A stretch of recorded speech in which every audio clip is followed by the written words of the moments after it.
একদা হজরত মুসা আলাইহিসসালাম বাড়ি থেকে বের হয়ে শহর অভিমুখে যাত্রা করলেন। সেই সময়টি ছিল ঠিক দুপুরবেলা, বাহিরে তেমন লোকজন ছিল না এবং চারদিকে ছিল নীরব নিস্তব্ধ। এমনই একটি সময়ে শহরের মেঠোপথ দিয়ে তিনি হেঁটে চলেছেন। হজরত মুসা আলাইহিসসালাম একাকী হাঁটতে হাঁটতে কিছুদূর যাওয়ার পর তিনি দেখতে পেলেন ফেরাউনের মেহমান খানার বাবুর্চি কাবুন এবং শামেরি নামের এক কাঠুরিয়ার মাঝে ভীষণ ঝগড়া চলছে। কাবুন ছিল কিপ্তি বংশীয় আর শামেরি ছিল বনি ইসরায়েল সম্প্রদায়ের লোক। অতএব স্বাভাবিকভাবে কাবুনের সাহস ও মনোবল ছিল খুবই বেশি, পক্ষান্তরে শামেরির অবস্থা ছিল এর বিপরীত, সে ছিল একজন অসহায় কাঠুরে। মুসা আলাইহিসসালাম দেখতে পেলেন ফেরাউনের বাবুর্চি সেই বনি ইসরায়েলের মাথায় একটি কাঠের বোঝা উঠিয়ে দিচ্ছে এবং তাকে সেটি বহন করার জন্য জবরদস্তি করছে। কিন্তু সেই বনি ইসরায়েলের কাঠুরিয়া কাঠের বোঝা বহন করতে বারবার অস্বীকৃতি জানাচ্ছিল, আর এই নিয়েই চলছিল তাদের মাঝে ঝগড়া। বনি ইসরায়েলি ব্যক্তি এতক্ষণ দুর্বল ছিল, কিন্তু সে যখন দেখল হজরত মুসা আলাইহিসসালাম তাদের দিকে এগিয়ে আসছে, তখন সে চিৎকার করে হজরত মুসা আলাইহিসসালামের নিকটে সাহায্য প্রার্থনা করল। অতঃপর মুসা আলাইহিসসালাম সেখানে উপস্থিত হয়ে ফেরাউনের মেহমান খানার বাবুর্চি কাবুনকে বলল, তুমি অন্যায়ভাবে কেন তার মাথায় কাঠের বোঝা চাপিয়ে দিচ্ছ? এটা তো তুমি নিজেই বহন করতে পারো। কিন্তু কাবুন নাছর বান্দা, সে বনি ইসরায়েলের কাঠুরিয়ার মাথায় এই কাঠের বোঝা বহন করিয়েই ছাড়বে। এটা নিয়ে হজরত মুসা আলাইহিসসালামের সাথে তার বাকবিতণ্ডা শুরু হয়ে গেল। এক পর্যায়ে হজরত মুসা আলাইহিসসালাম তাকে একটি ঘুষি মারলেন। আল্লাহর মর্জিতে এক ঘুষিতেই সেই বাবুর্চির কেল্লাফাতে হয়ে গেল এবং সে মৃত্যুর দুয়ারে পৌঁছে গেল। ফেরাউনের বাবুর্চিকে হত্যা করার উদ্দেশ্য মুসা আলাইহিসসালামের ছিল না, কিন্তু এমনটি হয়ে যাবে তিনি তাও বুঝতে পারেননি। তখন তিনি ভীত সন্ত্রস্ত হয়ে সেই বনি ইসরায়েলি লোকটিকে বললেন, তুমি তাড়াতাড়ি এখান থেকে চলে যাও, লোকজন এখনও বাহির হয়নি। যদি ফেরাউনের সৈন্যরা এসে দেখতে পারে ফেরাউনের বাবুর্চিকে হত্যা করা হয়েছে, তাহলে আমাদের কারো রক্ষা থাকবে না। এই কথা বলে তারা দুজনেই সেখান থেকে চলে গেল। অতঃপর হজরত মুসা আলাইহিসসালাম আল্লাহর দরবারে এই ভুলের জন্য দোয়া করতে লাগলেন এবং বলতে লাগলেন, হে মাবুদ, আমি তোমার দরবারে বড় অন্যায় করে ফেললাম। আমি তো কেবল চেয়েছিলাম সেই লোকটির সাথে তার ঝগড়া মিটিয়ে দিতে, কিন্তু আমার অনিচ্ছা সত্ত্বেও এমনটি হয়ে গেল। এর জন্য আমি তোমার দরবারে একান্তভাবে ক্ষমা প্রার্থনা করছি। হে মাবুদ, তুমি আমাকে মার্জনা করো, তুমি আমাকে ক্ষমা করো। আল্লাহ রব্বুল আলামিন পবিত্র কুরআনে সূরা আল কাসাসে উল্লেখ করেছেন, তিনি হজরত মুসা আলাইহিসসালামকে এই অপরাধের জন্য ক্ষমা করে দিয়েছিলেন। এর কিছুক্ষণ পর রাজপথে লোকজন বের হয়ে আসলো। পথের উপর তারা এভাবে কাবুনের লাশ পড়ে থাকতে দেখে সঙ্গে সঙ্গে এই সংবাদ ফেরাউনকে জানিয়ে দিল। রাজমহলের বাবুর্চির উপর এইরূপ দুর্ঘটনার সংবাদ শুনে ফেরাউন অত্যন্ত ক্রোধান্বিত হয়ে বলল, তোমরা এখনই অনুসন্ধান করে দেখো কার এতটা দুঃসাহস আমার বাবুর্চিকে হত্যা করে। যে করেই হোক সেই হত্যাকারীকে আমার সামনে উপস্থিত করো, আমি সবার সামনে তাকে সমুচিত শাস্তি দেব। রাজকর্মচারীগণ এবং ফেরাউনের সৈন্যরা এই আদেশ পেয়ে তখনই হত্যাকারীকে অনুসন্ধান করার জন্য বেরিয়ে পড়ল। কিন্তু হাজারো অনুসন্ধান করেও তারা হত্যাকারীর কোনো খোঁজ পেল না। ওদিকে হজরত মুসা আলাইহিসসালাম অত্যন্ত ভীত সন্ত্রস্ত অবস্থায় সেই রাতটি অতিবাহিত করলেন। পরের দিন সকালে আবারও তিনি কোনো একটি কাজে শহর অভিমুখে বেরিয়ে পড়লেন। কিছু দূর পথ চলার পর তিনি দেখতে পেলেন সেই বনি ইসরায়েলি লোকটি রাস্তায় দাঁড়িয়ে অপর এক কিপ্তি লোকের সঙ্গে ঝগড়া করছে। সেই লোকটি যখন হজরত মুসা আলাইহিসসালামকে দেখতে পেল, তখন সে পূর্বের দিনের ন্যায় আবারও তাকে সাহায্যের জন্য ডাক দিল। হজরত মুসা আলাইহিসসালাম বুঝতে পারলেন এই লোকটি একটি ঝগড়াটে লোক, কাজেই তিনি তাদের কাছে গিয়ে সেই বনি ইসরায়েলিকে অত্যন্ত ক্রুদ্ধ কণ্ঠে বললেন, মানুষের সাথে ঝগড়া করা তোমার কি স্বভাব? তুমি তো দেখছি অত্যন্ত ঝগড়াটে লোক। বনি ইসরায়েলি যখন হজরত মুসা আলাইহিসসালামের মুখ থেকে এরকম ক্রোধান্বিত উক্তি শুনল এবং সে যখন দেখতে পেল হজরত মুসা আলাইহিসসালাম তার দিকে এগিয়ে আসছে, তখন সে ভাবল হয়তো মুসা আলাইহিসসালাম আজকে তার উপরই আক্রমণ করবে এবং তাকে হত্যা করে ফেলবে। এ কারণে ভীত সন্ত্রস্ত হয়ে সে বলে ফেলল, হে মুসা, গতকাল তুমি যেভাবে একজন কিপ্তিকে হত্যা করেছিলে, আজকে কি তুমি সেভাবে আমাকেও হত্যা করতে চাও? বনি ইসরায়েলির মুখে এইরূপ কথা শুনে উপস্থিত কিপ্তিগণ তার সাথে ঝগড়া বন্ধ করে তখনই ফেরাউনের দরবারে গিয়ে উপস্থিত হয়ে বলল, জাহাপনা, আজ আমরা কাবুনের হত্যাকারীর সন্ধান পেয়েছি। আর তা কোনো কিপ্তি বংশীয় লোকের কাছে নয়, বরং বনি ইসরায়েল বংশীয় শামেরি নামক এক ব্যক্তির মুখে আমরা শুনলাম আপনার পালক পুত্র মুসা কাবুনকে হত্যা করেছে। ফেরাউন ইতিপূর্বে এমনিতেই হজরত মুসা আলাইহিসসালামের উপর অত্যন্ত ক্রোধান্বিত ছিল। যখন আবার এই খবর জানতে পারল, তখন সে ক্রোধে আরও আগুন হয়ে গেল। ফেরাউন তখন রাজ্যের সৈন্যদের হুকুম দিল, তোমরা যাও, এখনই মূসাকে গ্রেপ্তার করে আমার সামনে উপস্থিত করো। রাজ্যের সৈন্যরা তার এই হুকুম পেয়ে তখনই তারা মূসা আলাইহিস সালামকে অনুসন্ধানের জন্য বেরিয়ে পড়ল। যখন ফেরাউন হজরত মূসা আলাইহিস সালামকে ধরার জন্য চারদিকে সৈন্য পাঠিয়ে দিল, তখন ফেরাউনের দরবারে লুকিয়ে থাকা একজন ঈমানদার ব্যক্তি, যার নাম তাফসিরে কুরতুবিতে লেখা হয়েছে হিস্কিল ইবনে সাবুরা, এবং বলা হয়েছে এই লোকটি ছিল ফেরাউনের চাচাতো ভাই। তিনি দ্রুত হজরত মূসা আলাইহিস সালামের নিকটে দৌড়াতে দৌড়াতে আসলেন এবং বললেন, মূসা, তোমাকে গ্রেপ্তার করার জন্য ফেরাউন চারদিকে সৈন্য পাঠিয়ে দিয়েছে। আমি শুনেছি তুমি নাকি তার বাবুর্চিকে হত্যা করেছ, আর এই অপরাধে সে তোমার শিরচ্ছেদ করতে চায়। অতএব আমি তোমাকে বলতে চাই, যত শীঘ্রই সম্ভব তুমি এই দেশ পরিত্যাগ করে অন্য দেশে চলে যাও, যেন কারো সাথে তোমার দেখা সাক্ষাৎ না হয়, এবং ফেরাউন যেন ঘুণাক্ষরেও তোমাকে টের না পায়। যদি তারা তোমাকে ধরতে পারে, তাহলে নিশ্চিত তোমার প্রাণ চলে যাবে। হজরত মূসা আলাইহিস সালাম পূর্ব থেকে আতঙ্কিত এবং ভীত ছিলেন। যখন তিনি এই সংবাদ শুনতে পেলেন, তখন তিনি আরও আতঙ্কিত হয়ে পড়লেন। এরপর কালবিলম্ব না করে এবং পথের কোনো সামানাদি ব্যতি রেখেই মিশর ত্যাগ করে তিনি মাদায়েন অভিমুখে রওনা হলেন। তার মনে শুধু ফেরাউনের নির্দেশের ভয় ছিল না, বরং কিপ্তিদের তরফ থেকেও প্রাণনাশের শঙ্কা ছিল। কেননা কাবুনের হত্যার ব্যাপারে ক্রুদ্ধ কিপ্তিগণ সম্মিলিতভাবে তার উপর অত্যাচার চালাবে, এই ব্যাপারে কোনো সন্দেহ ছিল না। অতঃপর তিনি কারো নিকট কিছু বলা তো দূরের কথা, মাতৃতুল্য বিবি আছিয়ার নিকটেও কিছু বলে যাওয়ার সুযোগ পেলেন না। একা একা তিনি মাদায়ানের উদ্দেশ্যে যাত্রা করলেন। তাফসিরে কুরতুবিতে লেখা আছে, মাদায়ান থেকে মিশরের দূরত্ব ছিল ৮ দিনের পথ। আর এই পথে তিনি একাই বেরিয়ে পড়লেন এবং আল্লাহ রব্বুল আলামিনের দরবারে প্রার্থনা করতে লাগলেন, হে আল্লাহ, আপনি আমাকে সঠিক পথ দেখান। হজরত মূসা আলাইহিস সালাম পথে চলতে চলতে ক্লান্ত হয়ে পড়লেন।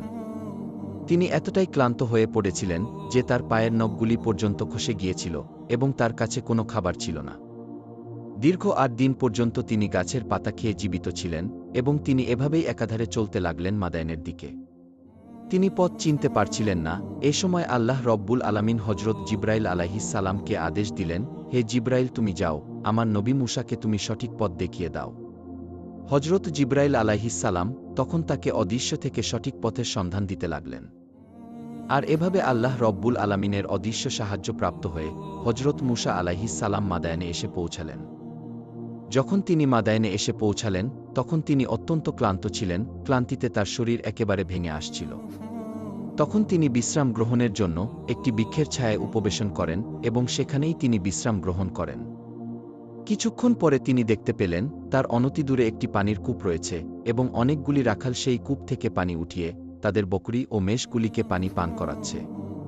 তিনি আরও দেখলেন তাদের একপাশেই দুটি যুবতী মেয়ে তাদের মেষগুলিকে আগলিয়ে রাখছে, যেন তাদের মেষগুলো অন্যান্য মেষপালের সাথে মিশে যেতে না পারে। তারা অত্যন্ত বিমর্ষ বদনে সেখানে দাঁড়িয়ে রয়েছে।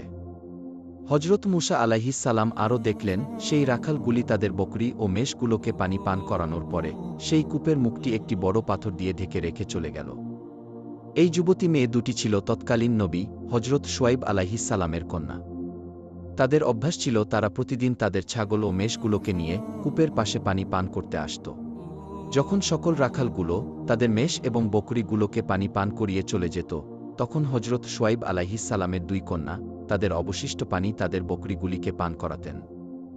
যদি কোনো দিন পানি থাকত, তাহলে তারা তাদের বকরিগুলোকে পানি পান করাতে পারতেন।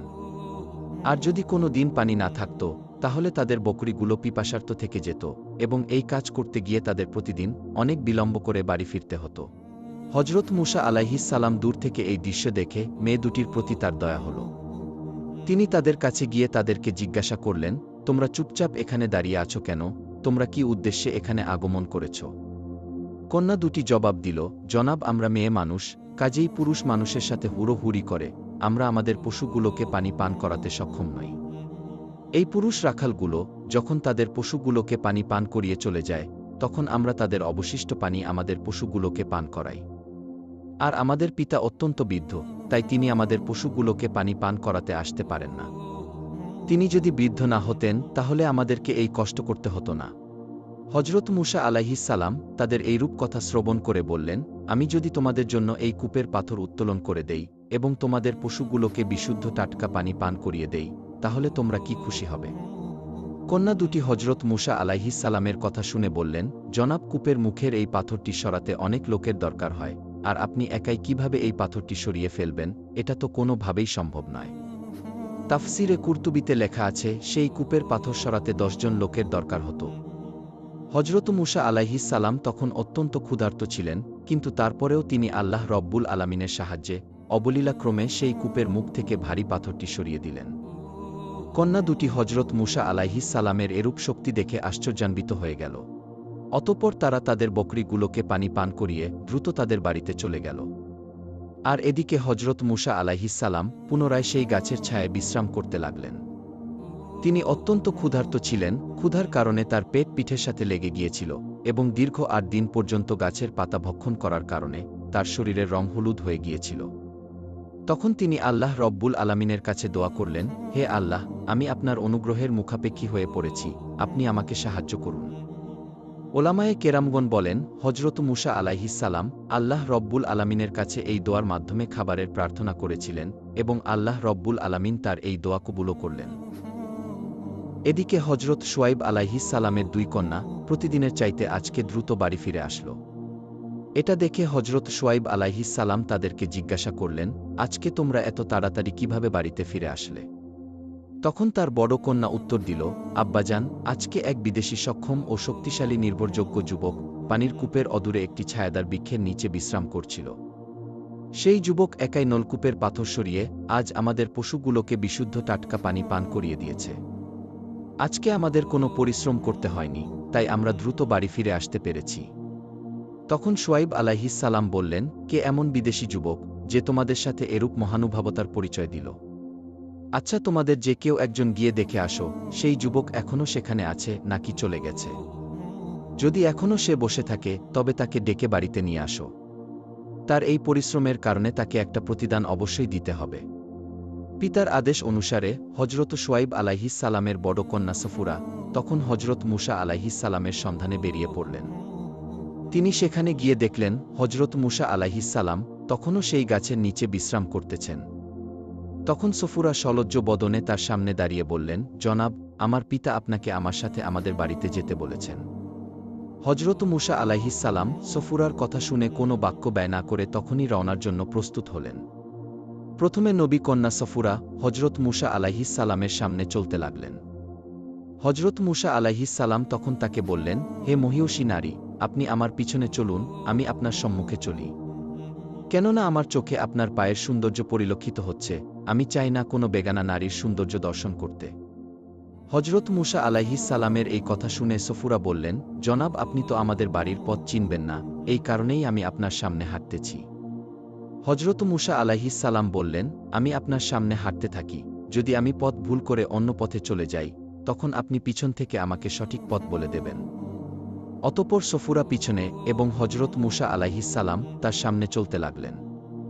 নবী কন্যা সফুরার বুঝতে বাকি রইল না, এই যুবক অত্যন্ত চরিত্রবান এবং সম্ভ্রান্ত বংশীয় একজন যুবক। অতঃপর এভাবে পথ চলতে চলতে হজরত মুসা আলাইহিস সালাম এবং সফুরা বাড়িতে এসে পৌঁছালেন। হজরত শুয়াইব আলাইহিস সালামের বাড়িতে পৌঁছে মুসা আলাইহিস সালাম তাকে সালাম দিলেন। হজরত শুয়াইব আলাইহিস সালাম সালামের উত্তর দিয়ে তাকে জিজ্ঞাসা করলেন, বাবা, আপনি কোথা থেকে এসেছেন এবং কি উদ্দেশ্যে এখানে এসেছেন? তখন হজরত মুসা আলাইহিস সালাম সবিস্তারে সমস্ত ঘটনা খুলে বললেন। তার বিবরণ শুনে হজরত শুয়াইব আলাইহিস সালাম বললেন, তোমার উপর আল্লাহর রহমত আছে, তুমি নিশ্চিন্ত থাকো, তুমি নিরাপদ স্থানে এসে পৌঁছেছ, অত্যাচারী কম এখন তোমার কোনো অনিষ্ট করতে পারবে না। অতঃপর হজরত শুয়াইব আলাইহিস সালাম হজরত মুসা আলাইহিস সালামকে খাবার গ্রহণের জন্য অনুরোধ করলেন। হজরত মুসা আলাইহিস সালাম বললেন, জনাব, আমি কোনো পারিশ্রমিকের বিনিময়ে খাবার গ্রহণ করতে চাই না। হজরত শুয়াইব আলাইহিস সালাম তখন বললেন, আমি আপনাকে পারিশ্রমিকের বিনিময়ে খাবার খাওয়ানোর জন্য অনুরোধ করছি না, বরং এটা আমার এবং আমার পূর্বপুরুষদের একটি অভ্যাস। আমরা আগন্তুক মুসাফির ব্যক্তিদেরকে মেহমানদারি করিয়ে থাকি। তখন হজরত মুসা আলাইহিস সালাম খাবার খেতে এবং তাদের ঘরে বিশ্রাম নিতে রাজি হয়ে গেলেন। এদিকে হজরত শুয়াইব আলাইহিস সালাম তার কন্যাদের সাথে হজরত মুসা আলাইহিস সালামের সম্পর্কে আলাপ আলোচনা করছিলেন। তখন হজরত শুয়াইব আলাইহিস সালামের বড় কন্যা সফুরা বললেন, আব্বাজান, আগন্তুক যুবককে আমাদের পশু চরাবার চাকরিতে নিযুক্ত করলে খুব ভালো হতো, কেননা লোকটি খুবই শক্তিশালী, পরিশ্রমী এবং নির্ভরযোগ্য। সুতরাং আমাদের জন্য সে একজন উত্তম ও সুদক্ষ কর্মচারী রূপে গণ্য হবে। কন্যার কথা শুনে হজরত শুআয়ব আলাইহিস সালাম বললেন, কূপের পানি তুলে তোমাদের পশুগুলোকে পানি পান করার ব্যাপারে তোমরা তার শক্তি ও পরিশ্রমের পরিচয় পেয়েছ। কিন্তু সে চরিত্রবান এবং বিশ্বস্ত লোক, তার প্রমাণ কি? সফুরা তখন বললেন, আব্বাজান, আমার কাছে তারও প্রমাণ আছে। তাকে আমাদের বাড়িতে নিয়ে আসার সময় আমি তার প্রমাণ পেয়েছি। এই কথা বলে তিনি পথে ঘটে যাওয়া ঘটনা সবিস্তারে বর্ণনা করলেন। হজরত শুআয়ব আলাইহিস সালাম কন্যার কাছে সকল ঘটনা শুনে বললেন, আচ্ছা, তোমার প্রস্তাবটি তাহলে আমি চিন্তা করে দেখছি। হজরত মুসা আলাইহিস সালাম শুআয়ব আলাইহিস সালামের বাড়িতে কিছুদিন অবস্থান করতে লাগলেন। এর মধ্যে হজরত শুআয়ব আলাইহিস সালাম তার চেহারায় স্বর্গীয় জ্যোতি দেখতে পেলেন এবং তিনি সেই স্বর্গীয় জ্যোতি দেখে বুঝতে পারলেন অবশ্যই এই যুবক কালক্রমে কোনো একদিন আল্লাহর নবী হিসাবে বিবেচিত হবেন। অতঃপর তিনি একদিন হজরত মুসা আলাইহিস সালামকে ডেকে বললেন, হে মুসা, আমি তোমার নিকট আমার জ্যেষ্ঠ কন্যা সফুরাকে বিবাহ দিতে চাই। হজরত মুসা আলাইহিস সালাম এই প্রস্তাবে সম্মতি জানালেন, কিন্তু বিবাহের মোহরানা আদায় করার মতো কোনো সম্পদ তার কাছে ছিল না। হজরত শুআয়ব আলাইহিস সালাম তখন বললেন, তুমি এক কাজ করো, তুমি একাধারে 8 বছর আমার বাড়িতে চাকরি করো। যদি তুমি 10 বছর চাকরি করতে চাও সেটা তোমার ব্যাপার, অবশ্য আমি তোমাকে এজন্য কোনো বাধ্যবাধকতা করব না। ইচ্ছে হলে তুমি 8 বছরও কাজ করতে পারো, আর ইচ্ছে হলে তুমি 10 বছরও কাজ করতে পারো, এই ব্যাপারে তোমার পূর্ণ স্বাধীনতা রয়েছে। তবে আমি আশা করি আমার নিকট হতে তুমি অত্যন্ত সদাচরণের প্রাপ্ত হবে এবং সেই সদাচরণ প্রাপ্ত হয়ে তুমি খুশি হবে। ওয়াদা ভঙ্গ করা কোনো ইমানদারের কাজ নয় এবং আমাদেরকে তুমি ওয়াদা পালনকারী হিসেবেই দেখতে পাবে। হজরত মুসা আলাইহিস সালাম শুআয়ব আলাইহিস সালামের এরূপ প্রস্তাব শুনে বললেন, জনাব, আমি আপনার বাড়ি 8 বছর বা 10 বছর কাজ করি না কেন, এরপরে আপনি আমাকে কোনো বাধ্যবাধকতা করতে পারবেন না। অতঃপর তিনি হজরত শুআয়ব আলাইহিস সালামের প্রস্তাবে রাজি হয়ে গেলেন। হজরত মুসা আলাইহিস সালাম যখন এই প্রস্তাবে রাজি হয়ে গেলেন তখন হজরত শুআয়ব আলাইহিস সালাম শুভ কাজে অযথা বিলম্ব না করে তার বড় কন্যা সফুরাকে হজরত মুসা আলাইহিস সালামের সাথে বিবাহ দিয়ে দিলেন। বিবাহের কিছুদিন পরে হজরত শুআয়ব আলাইহিস সালাম হজরত মুসা আলাইহিস সালামকে একখানা লাঠি প্রদান করবেন বলে স্থির করেছিলেন। এই লাঠি হজরত জিবরাইল আলাইহিস সালাম বেহেশত থেকে এনে আদিপিতা হজরত আদম আলাইহিস সালামকে প্রদান করেছিলেন। হজরত আদম আলাইহিস সালাম এই লাঠিখানা মেসওয়াক হিসেবেও ব্যবহার করেছিলেন। অতঃপর এই লাঠিখানা কালক্রমে হজরত শুআয়ব আলাইহিস সালামের কাছে এসে পৌঁছেছিল। এই লাঠির একটি বিশেষ বৈশিষ্ট্য ছিল, কোনো নবী বা সম্ভাব্য নবী ব্যতীত এই লাঠিখানা কেউ উত্তোলন করতে সক্ষম হতো না। একদা হজরত শুআয়ব আলাইহিস সালাম উক্ত লাঠিখানা জমির উপরে স্থাপন করে হজরত মুসা আলাইহিস সালামকে বললেন, হে মুসা, এই লাঠিখানা শুধু আল্লাহর নবীদের জন্য উপযুক্ত, আর আমি নবীদের ওয়ারিসি সূত্রেই এই লাঠিখানা লাভ করেছি। তুমি যদি লাঠিখানা জমি থেকে উত্তোলন করতে পারো তবে এই লাঠিখানা তোমার হয়ে যাবে। হজরত মুসা আলাইহিস সালাম হজরত শুআয়ব আলাইহিস সালামের প্রস্তাবে অত্যন্ত খুশি হলেন এবং তিনি লাঠিখানার কাছে গিয়ে অবলীলাক্রমে আনন্দচিত্তে কোনো রকম কষ্ট ছাড়াই লাঠিখানা উঠিয়ে নিলেন। হজরত শুআয়ব আলাইহিস সালাম হজরত মুসা আলাইহিস সালামের এরূপ অলৌকিক ক্ষমতা দেখে অত্যন্ত বিস্মিত হলেন এবং তার আর কোনো সন্দেহ রইল না যে এই যুবক কালক্রমে একদিন নবী হবেন। তখন হজরত শুআয়ব আলাইহিস সালাম অত্যন্ত আনন্দিত কণ্ঠে বললেন, হে মুসা, বোঝা গেল আল্লাহ রব্বুল আলামিন তোমাকে পয়গম্বরী দান করবেন। আজ থেকে তুমি প্রত্যেক দিন মেষ চরাতে যাওয়ার সময়ে এই লাঠিখানা সঙ্গে নিয়ে যাবে এবং অমুক পাহাড়ের প্রান্তে মেষ চরাতে যাবে না। কেননা সেই পাহাড়ের পদদেশে অনেক বড় বড় অজগর সাপ থাকে, সেখানে মেষ চরাতে গেলে সেই অজগরগুলো আক্রমণ করে মেষগুলোকে ধ্বংস করে ফেলবে। আর যদি তুমি এই লাঠিখানা সঙ্গে রাখো তাহলে আল্লাহর রহমতে এরূপ বিপদ আপদ থেকে তুমি মুক্ত থাকতে পারবে। তবে তারপরও আমি বলি, ওই পাহাড়ের প্রান্তে মেষ চরাতে না যাওয়াই উত্তম হবে। অতঃপর একদিন সকালে হজরত মুসা আলাইহিস সালাম তার মেষপাল নিয়ে মাঠের দিকে রওনা করলেন। কিন্তু আজ কেন যেন হজরত মুসা আলাইহিস সালামের মেষগুলো সেই দিকেই রওনা করল যে পাহাড়ের প্রান্তে যেতে হজরত শুআয়ব আলাইহিস সালাম নিষেধ করেছিলেন। হজরত মুসা আলাইহিস সালাম অনেক চেষ্টা করেও তার মেষগুলোকে সেই দিক থেকে ফেরাতে পারলেন না। তিনি বারবার মেষগুলোকে তাড়িয়ে অন্যদিকে নিয়ে যেতে চাইলেন, কিন্তু মেষগুলো যেন জেদ ধরেছে তারা অন্য প্রান্তরে নয় বরং সেই নিষিদ্ধ প্রান্তরে যাবে। শেষ পর্যন্ত মুসা আলাইহিস সালাম তার মেষগুলোকে ফিরিয়ে রাখতে পারলেন না। মেষগুলো সেই নিষিদ্ধ পাহাড়ের পদদেশে গিয়ে ঘাস খেতে আরম্ভ করল। অনেকক্ষণ দৌড়াদৌড়ি করে হজরত মুসা আলাইহিস সালাম খুবই ক্লান্ত হয়ে পড়েছিলেন। তাই তিনি বিশ্রাম করার জন্য অনতিদূরে একটি বৃক্ষের ছায়ায় চলে গেলেন। তখন তিনি তার হাতের লাঠি পাশে রেখে বললেন, হে লাঠি, আমি নিদ্রা যাচ্ছি, তুমি লক্ষ্য রেখো কোনো সাপ এবং অজগর এসে আমাদের মেষগুলোর উপর আক্রমণ করতে না পারে। এই কথা বলে হজরত মুসা আলাইহিসসালাম নিদ্রামগ্ন হলেন। হজরত মুসা আলাইহিসসালাম নিদ্রামগ্ন হওয়ার একটু পরেই সেই পাহাড়ের পদদেশ থেকে একটি বিরাট অজগর সাপ বের হল এবং সেই সাপটি মুসা আলাইহিসসালামের মেষপালের দিকে ধেয়ে যেতে লাগল। তখন হজরত মুসা আলাইহিসসালামের লাঠিখানা সেই অজগর সাপের চাইতেও আরও বিরাট একটি অজগর সাপের রূপ ধারণ করল এবং ছাগল পালের দিকে ধাবমান সেই সাপটিকে আক্রমণ করে সেখানেই মেরে ফেলল। মৃত অজগর সাপটি যথাস্থানেই পড়ে রইল। হজরত মুসা আলাইহিসসালাম ঘুম থেকে জেগে দেখলেন একটি সাপ মৃত অবস্থায় পড়ে আছে। এটা দেখে তিনি ঘটনা বুঝতে পারলেন এটা অবশ্যই এই লাঠির কাজ। সন্ধ্যাবেলা হজরত মুসা আলাইহিসসালাম মেষপাল নিয়ে গৃহে প্রত্যাবর্তন করলেন। অতঃপর হজরত শুআয়ব আলাইহিসসালামের সাথে সাক্ষাৎ করে তিনি বললেন, আব্বাজান, আপনি যা বলেছেন তাই সঠিক। যে জায়গাতে মেষ চড়াতে নিষেধ করেছিলেন, আজ মেষগুলো জেদ ধরে সে দিকে ছুটে গেল, কোনোভাবেই আমি তাদেরকে ফিরিয়ে রাখতে পারিনি। মেষগুলোর পিছনে আমি দৌড়িয়ে অত্যন্ত ক্লান্ত হয়ে পড়েছিলাম। অতঃপর আমি একটি গাছের নিচে বিশ্রাম নিতে গেলাম এবং আমার চোখে নিদ্রা চলে আসলো। তখন আমি আমার লাঠিকে মেষগুলো পাহারা দেওয়ার জন্য নিযুক্ত করে নিদ্রামগ্ন হয়ে পড়লাম। কিছুক্ষণ পরে নিদ্রা থেকে উঠে দেখলাম একটি মৃত সাপ পড়ে রয়েছে। ঘটনা শুনে হজরত শুআয়ব আলাইহিসসালাম খুশি হয়ে বললেন, দেখেছ বাবা, আমি যা বলেছিলাম তাই ঠিক হলো। যদি তোমার সঙ্গে এই লাঠি না থাকত তাহলে না জানি এই সাপটি কতগুলো মেষের প্রাণনাশ করত। হজরত মুসা আলাইহিসসালাম এভাবে হজরত শুআয়ব আলাইহিসসালামের বাড়িতে মেষ চড়িয়ে অনেক বছর কাটিয়ে দিলেন। যখন 4 বছর অতিবাহিত হয়ে গেল, 5ম বছরে হজরত শুআয়ব আলাইহিসসালাম একদিন মুসা আলাইহিসসালামকে ডেকে বললেন, হে মুসা, এই বছর আমার মেষগুলো যতগুলি নর ছানা জন্ম দেবে তার সবগুলো আমি তোমাকে দান করব। আল্লাহ পাকের কি অপূর্ব মহিমা! সেই বছর হজরত শুআয়ব আলাইহিসসালামের সবগুলো মেষ নর ছানা প্রসব করল। এরপরের বছর হজরত শুআয়ব আলাইহিসসালাম এইরূপ ওয়াদা করলেন, এই বছর আমার মেষগুলি যতগুলো মাদি ছানা প্রসব করবে তার সবগুলোই আমি তোমাকে দিয়ে দেব। আল্লাহ রব্বুল আলামিনের অপূর্ব মহিমায় এই বছরেও হজরত শুআয়ব আলাইহিসসালামের সকল মেষগুলো মাদি ছানা প্রসব করল। তখন হজরত শুআয়ব আলাইহিসসালাম খুশি মনে সব মাদি ছানাগুলো হজরত মুসা আলাইহিসসালামকে দান করলেন। এরপরের বছর হজরত শুআয়ব আলাইহিসসালাম ভাবলেন, এই বছর তার বকরিগুলো যতগুলি কালো বর্ণের বাচ্চা প্রসব করবে সবগুলো তিনি মুসা আলাইহিসসালামকে দান করে দেবেন। আল্লাহ রব্বুল আলামিনের অশেষ মহিমায় সেই বছর তার বকরিগুলো কালো বর্ণ ছাড়া অন্য কোনো বর্ণের বাচ্চা প্রসব করল না। সুতরাং এই বছরও হজরত শুআয়ব আলাইহিসসালাম তিনি তার সবগুলি বকরির বাচ্চা হজরত মুসা আলাইহিসসালামকে দান করে দিলেন।